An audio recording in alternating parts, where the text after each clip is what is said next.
Welcome back to The Learning Edge, everyone.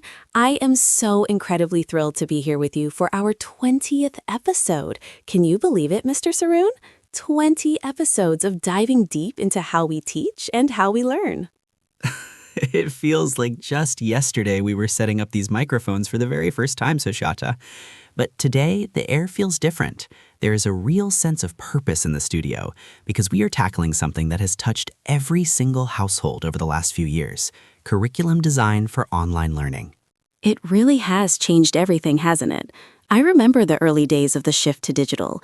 There was so much anxiety, so much fear that the soul of education would be lost behind a computer screen. People felt isolated and teachers were overwhelmed. You hit the nail on the head. That feeling of disconnect is the biggest hurdle.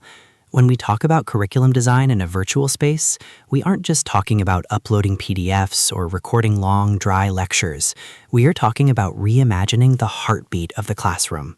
Exactly. It has to be more than just a digital repository. It has to be an experience. When I think of a high-quality online curriculum, I think of intentionality. Every click, every video, every discussion prompt needs to feel like it has a soul. It needs to whisper to the student, "I see you and I am here for your journey."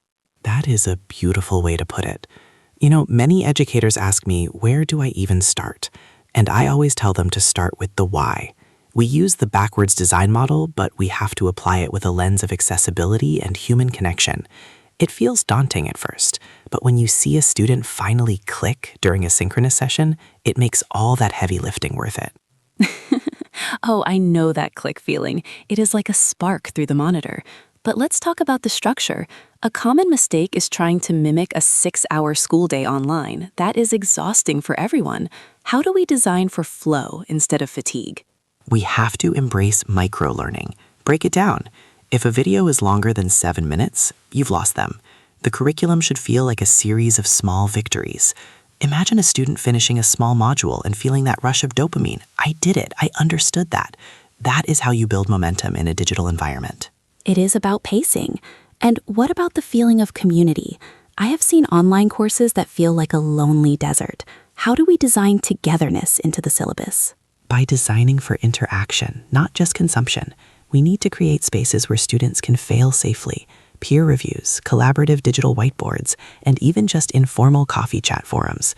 When a student realizes their peer in another city is struggling with the same math problem, that wall of isolation crumbles. It feels like belonging. I love that. Belonging. It's the one thing we feared we'd lose, yet with smart design, we can actually amplify it. We also have to mention the Universal Design for Learning, or UDL. It sounds technical, but at its heart, it's an act of love and inclusion, wouldn't you say? Absolutely, Suchata. Designing for everyone, those with different learning speeds, those with visual or hearing needs. It's about saying, this space is for you too. When a student finds a transcript for a video they couldn't quite hear, they feel respected. They feel valued. It really comes down to empathy. If we design with the student's kitchen table in mind or their noisy living room, we create something resilient. We aren't just teaching content, we are designing a support system. And that is the secret sauce. Episode 20, and we are finally admitting that the best technology in the world is useless without the human touch. So Chiata, I feel so hopeful about where online learning is headed when I see teachers putting this much care into their virtual rooms. I feel that hope too, Mr. Saroon. It's a brave new world, and we are the architects. To our listeners, thank you for being the heart of this conversation. Take a deep breath, look at your curriculum, and ask yourself, how does this make my students feel today? Well said.